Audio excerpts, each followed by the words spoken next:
Bien, vamos a dar inicio a lo que es nuestra tercera clase de epístolas paulinas, o como bien las hemos llamado, cartas paulinas. Ahora vamos a ver nuestro otro bloque de tres cartas. Como ya hemos mencionado, lo estamos viendo solamente como una introducción. Nuestro objetivo ahora es conocer los contextos de las cartas de Éfeso, que fueron mandadas a Filipo y a Colosa. Y ahora primero vamos a abordar la carta a los Efesios, conocida comúnmente como la reina de las epístolas.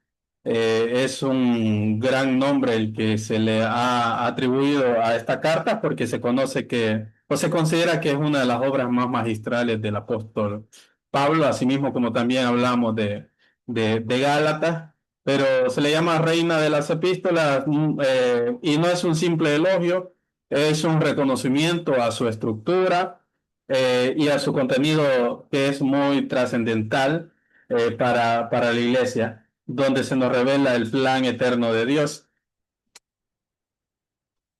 En la introducción a la carta de los Efesios vamos a abordar algunos puntos. Primero, esta carta es la cumbre del pensamiento paulino, donde se habla de la unidad en Cristo. También vamos a abordar de que es la composición humana más divina, abarcando doctrinas y preceptos esenciales para el cristianismo. Esta carta, o lo especial de esta carta, radica en su equilibrio perfecto que tiene. Pablo no solamente expone verdades eclesiásticas, también aborda temas como la elección, temas como predestinación, como la gracia inmerecida, pero también aterriza en verdades como la ética de la vida cristiana. Por eso se considera que tiene un balance entre doctrina y deber. También es importante reconocer el reconocimiento a las excelencias que ha recibido esta carta. Mencionaba, es la composición humana más divina. Efesios ocupa un lugar bien elevado en la literatura teológica de la iglesia. Se la conoce como la reina de las epístolas, porque es el pensamiento más alto del Nuevo Testamento. Ha recibido elogios históricos. John Connox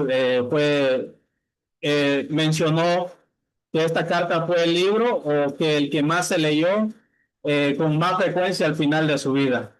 También Coleridge lo llamó, o la llamó, la composición humana más divina, porque abarca esas doctrinas y abarca esos preceptos éticos comunes. Tanto John Connors como Coleridge han sido teólogos respetables durante los siglos. ¿Cuál es la ficha técnica de esta carta? El autor es el apóstol Pablo, aceptado tradicionalmente, aunque debatido en muchas ocasiones, pero tradicionalmente algunos consideran que es indiscutible que le pertenece al apóstol Pablo esta carta. Fecha de escritura fue aproximadamente el año 60, el 62 después de Cristo, junto con Colosenses y la carta de Filemón, que son unas cartas carcelarias también. Lugar de la escritura fue en la cárcel. Es una epístola que se considera epístola de la cautividad o epístola de la prisión, y se escribió probablemente en Roma, donde Pablo estuvo sus últimos días en la cárcel, y también sus últimos días en prisión domiciliaria. Los destinatarios de esta carta, originalmente se considera que esta carta era una carta circular que iba dirigida a varias iglesias de Asia, no iba directamente a Éfeso, pero se considera que era una carta circular, incluyendo en Éfeso, con la única diferencia que fue en Éfeso donde se encontró los papiros que nosotros tenemos ahora en día, o los primeros papiros que se encontraron, y algunos papiros más tardíos que incluyen la palabra Éfeso, pero esta carta estaba dirigida originalmente a la Odisea. Y, pero se considera que era una carta circular. El contexto vital de esta carta es escrita acerca de la vida final de Pablo. Y en esta carta, en esta carta, el origen de la carta desde la cárcel eh, es muy importante. Mencionar, Pablo intenta abordar varios temas y en este caso iba a ser una carta de tipo circular. ¿Cuáles fueron las circunstancias para escribir esta carta? Pablo menciona inevitablemente que o él se considera a sí mismo como prisionero por Cristo, un escritor en cadenas, embajador en cadenas, según la carta en el capítulo 3 versículo 1 y el capítulo 6 versículo 20. eh, Son las circunstancias en la cárcel. Efesios tiene una relación estrecha con Colosenses, donde Tíquito fue el portador de ambas cartas. Más de 55 versículos son idénticos o muy similares a Efesios. Es una versión más extensa o un desarrollo del tema de Colosenses. Hay mucha similitud. Como mencionaba, 55 versículos tienen en relación con la carta de Colosenses. La conexión con Colosenses es clave para entender el contexto histórico también y teológico, porque ambas cartas son enviadas y se enfocan en la persona de Cristo para refutar una herejía en específico. Efesios se enfoca en la obra de Cristo, revelando su cuerpo, la iglesia, y por eso toca esos temas. Habla como la iglesia como el instrumento que Dios ha escogido para la unidad y es la visión del mismo plan de Dios, pero visto desde diferentes ángulos en el plan de redención de Dios. El problema de quiénes eran los destinatarios, por eso mencionaba, era una carta circular normalmente. ¿Cuáles son las razones por las cuales podríamos dudar de que el destino original era Éfeso?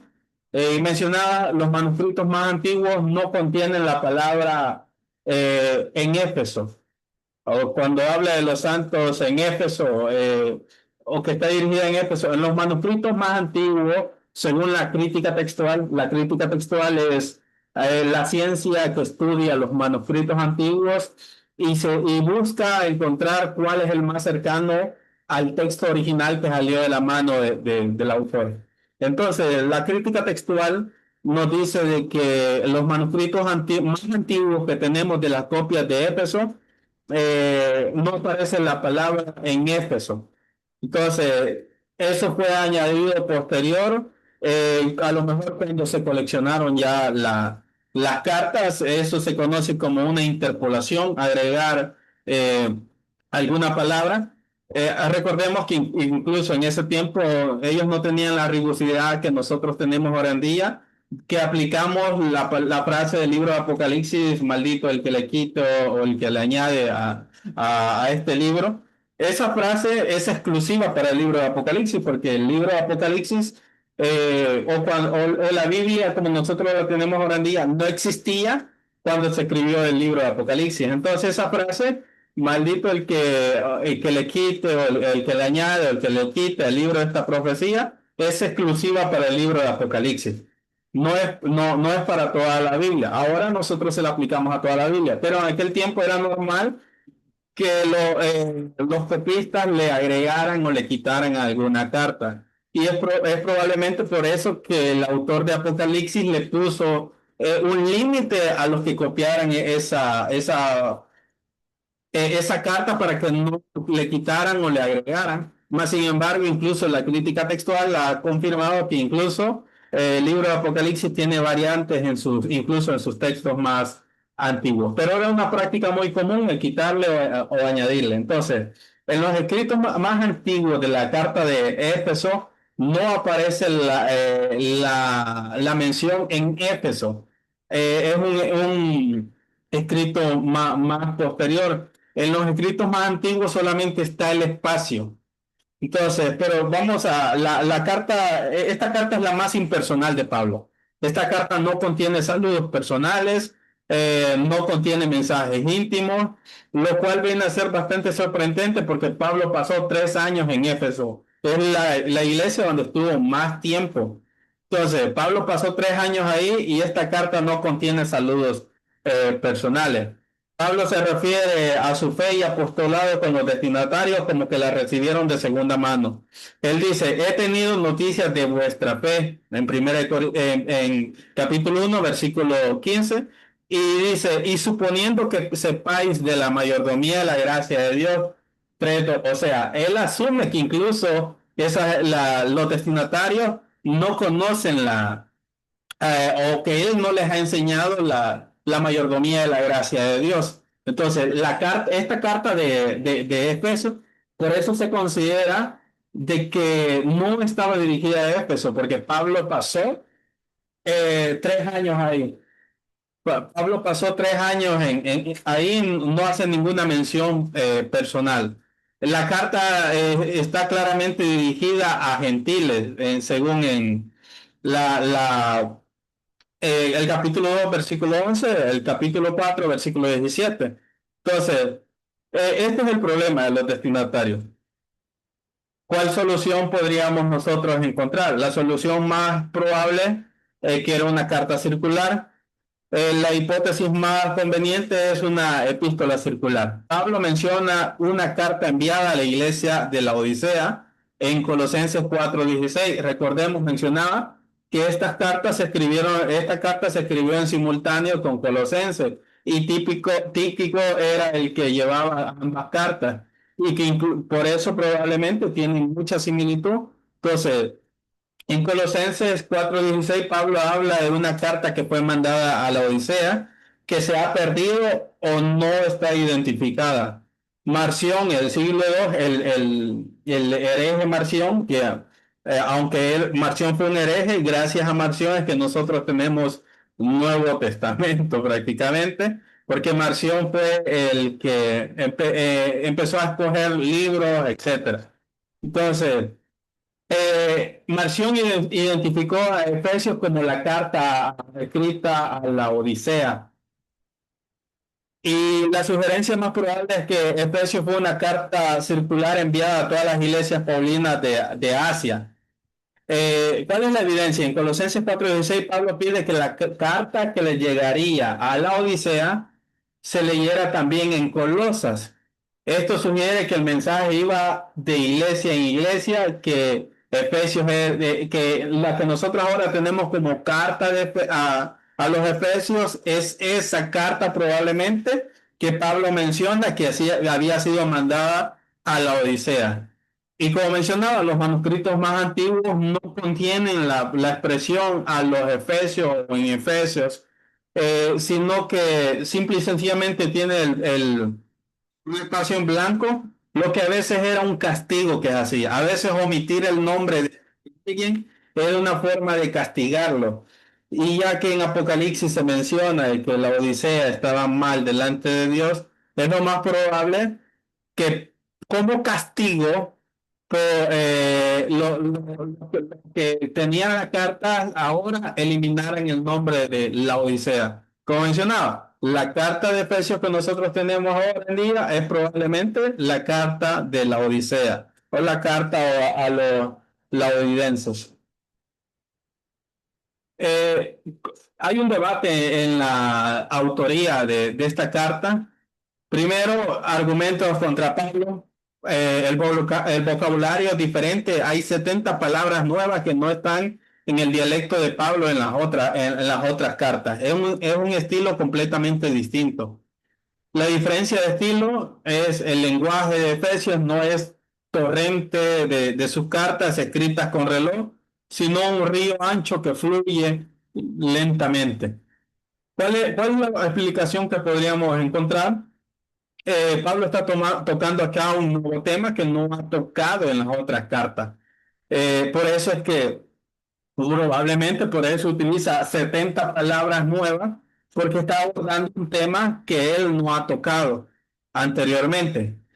También tenía tiempo en prisión. Pablo escribe en la cárcel. Pablo tenía todo el tiempo del mundo, obviamente no podía salir, lo que le permitía la cualidad para poder expresarse hasta de manera poética y hacer oraciones largas en esta carta. Entonces, el debate sobre el estilo es en realidad un testimonio de la profundidad de la carta. Entonces, Pablo no estaba respondiendo a una crisis inmediata como sí lo hacía en las otras cartas, sino que estaba meditando sobre las verdades reveladas de Dios. Ese río ancho es el resultado de la paz que encontró en la prisión. Él pudo tomarse el tiempo para construir esas frases largas, casi hasta litúrgicas, que nos han llegado como una expresión más lírica a nosotros y la teología de su fe.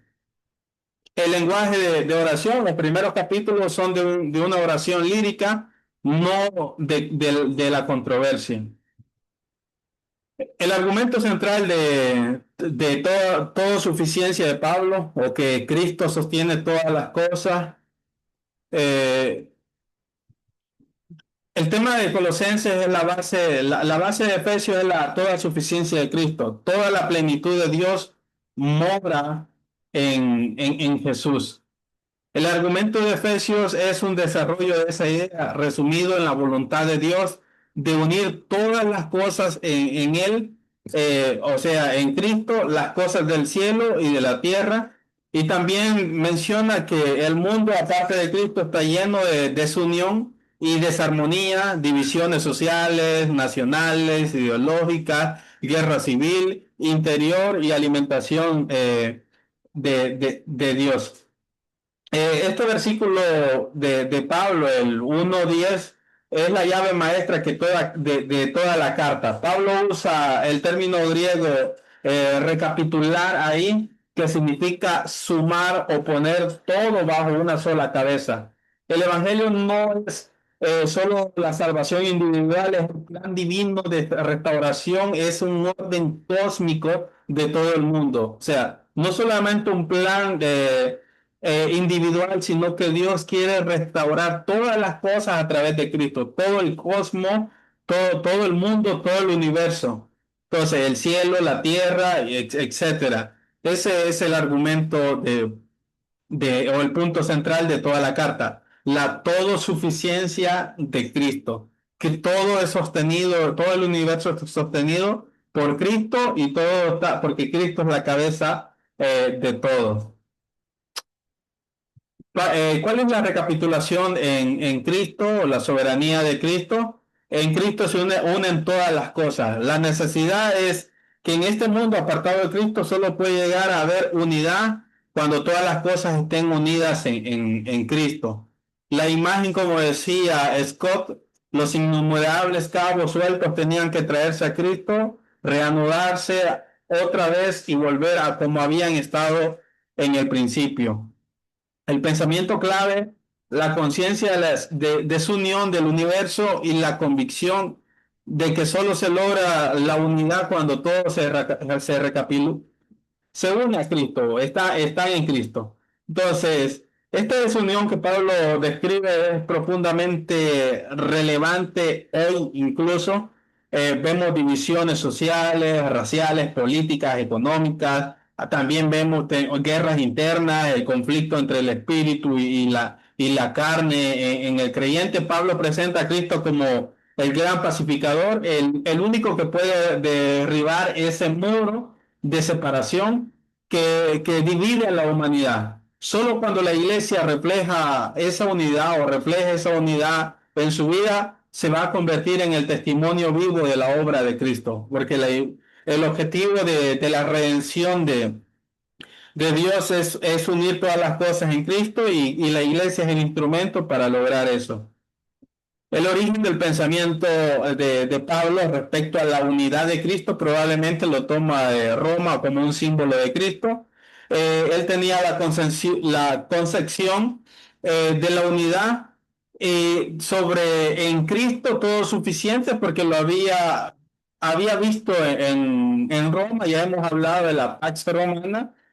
Pablo estando en la cárcel vio la Pax Romana o la paz romana, la nueva unidad que el imperio había impuesto sobre reinos y estados, que parecía una paz irrompible. Por eso mencionábamos que era impactante que Jesús declarara oiréis de guerra y rumores de guerra, porque cuando Roma estaba en el gobierno nadie podía imaginar guerra, porque Roma había dado una paz increíble. Entonces, probablemente cuando Pablo vio a Roma en paz, unida, tomó como una analogía eso para hablar de la unidad de todo, pero él en Cristo, o sea, Roma es un símbolo de Cristo en este caso. Esta unidad política centrada en Roma pudo haber sido para Pablo un símbolo de cómo todas las desuniones de la creación y la humanidad deben centrarse y reunirse en Cristo. Entonces, Pablo es un estratega cultural, ya lo hemos abordado, y al ver la grandeza del Imperio Romano y la relativa paz que el César había logrado imponer en todos sus territorios, la paz romana, Pablo la utilizó ese concepto como una analogía para hablar de establecer la Pax Christi o la paz de Cristo. La función de la iglesia en el plan de Dios. La iglesia es el instrumento para la reconciliación. ¿Cuál es la doble tesis que tiene la carta de Efesios? Cristo es el instrumento de Dios para la reconciliación universal. La iglesia es el instrumento de Cristo para la reconciliación universal. O sea, Cristo es el instrumento de Dios para la reconciliación universal y la iglesia también es el instrumento para la reconciliación. O sea, Dios va a todas las cosas en Cristo, pero la iglesia es el instrumento para lograr eso. Por eso es muy acertado decir que fuera de la iglesia no hay salvación. Entonces, fuera del cuerpo de Cristo no hay salvación. Decir que uno puede ser salvo sin pertenecer al cuerpo de Cristo es como uno decir que quiere aprender a nadar sin nunca meterse a la piscina. Eso es completamente imposible. Igualmente, nadie puede ser salvo fuera de la iglesia, porque la iglesia es el instrumento que Dios ha escogido para unir todas las cosas y salvar a las personas. Ojo, la iglesia no salva, sino que la iglesia es el instrumento para que la gente se salve. Pero la iglesia no salva a nadie. Es Cristo quien salva y es la iglesia el instrumento para llevar a cabo esa obra. Mencionaba, Cristo es el instrumento de Dios para la reconciliación y la iglesia es el instrumento de Cristo para la reconciliación. Entonces, la frase maravillosa, la iglesia es el cuerpo de Cristo, menciona esta carta. Misión de la iglesia está diseñada para ser las manos y los pies de Cristo y es dentro de la iglesia donde deben desaparecer todas las divisiones para lograr una perfecta unidad. Entonces, la revelación más profunda de Efesios es eso, hablar de la iglesia como el cuerpo de Cristo. La iglesia es el nuevo templo de la paz entre los dos grupos más reconciliables de la antigüedad, que eran judíos y griegos, se derrumbó ese muro. Entonces, por lo tanto, el llamado a la unidad de la iglesia no es un simple imperativo ético, sino que es la prueba viviente de que el plan de Dios es unir todas las cosas en Cristo. Y eso está en marcha y nosotros como iglesia tenemos que hacerla efectiva. La estructura de la carta es la siguiente. Desde el capítulo 1 al capítulo 3 se habla del propósito eterno de Dios, donde incluso se nos habla de antes de la creación del mundo. En ese sector del capítulo 1 al capítulo 3 se habla de la doctrina de la unidad, una exposición de la gran concepción de la unidad de todas las cosas en Cristo, se hace una oración lírica, culmina con la declaración de que la iglesia es el medio por el cual este misterio se da a conocer. Del capítulo 4 al capítulo 6 se habla de la vida en unidad también, donde se aborda la ética práctica y una exhortación a vivir a la altura del llamado. Porque él dice, os ruego que andéis a la altura del llamado que habéis sido, que andemos dignos del llamado que hemos recibido. Prisionero. Entonces, instrucciones prácticas sobre la unidad, un solo cuerpo, una sola fe, la conducta, incluso cuando Pablo aquí habla de un solo cuerpo, una sola fe, un solo bautismo, cuando habla de un solo bautismo significa de que todos los creyentes toman el mismo bautismo, o sea, En este caso, si podríamos el ejemplo, las iglesias se bautizan en el nombre del Padre, el Hijo y el Espíritu Santo. Todas las iglesias tienen ese mismo bautismo.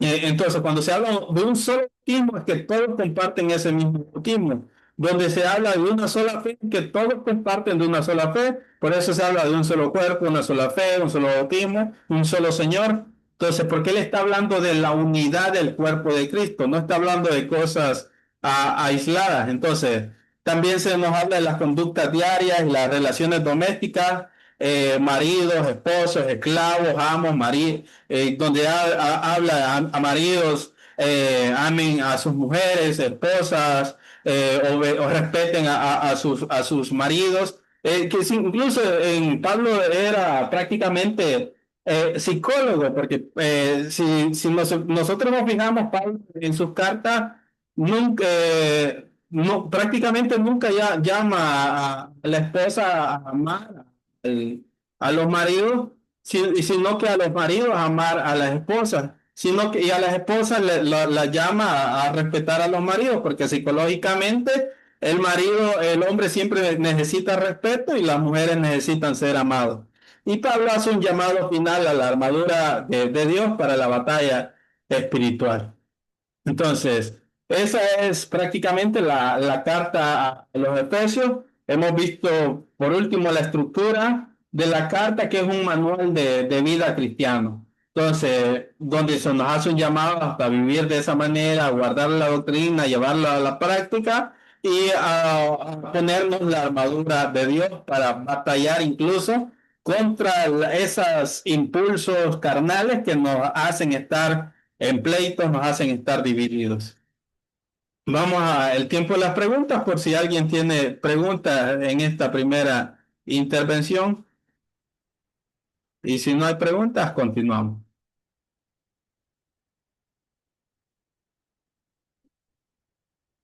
Bien, continuamos entonces. Abordemos entonces ahora la carta a los filipenses, considerada la epístola del gozo inquebrantable. La carta de las cosas excelentes, conocida también en la epístola a los filipenses, la carta de las cosas excelentes y la amistad única. No presenta problemas críticos de autenticidad. Es una carta genuina y personal del apóstol Pablo. Esta no hay duda. Se considera que es del apóstol Pablo.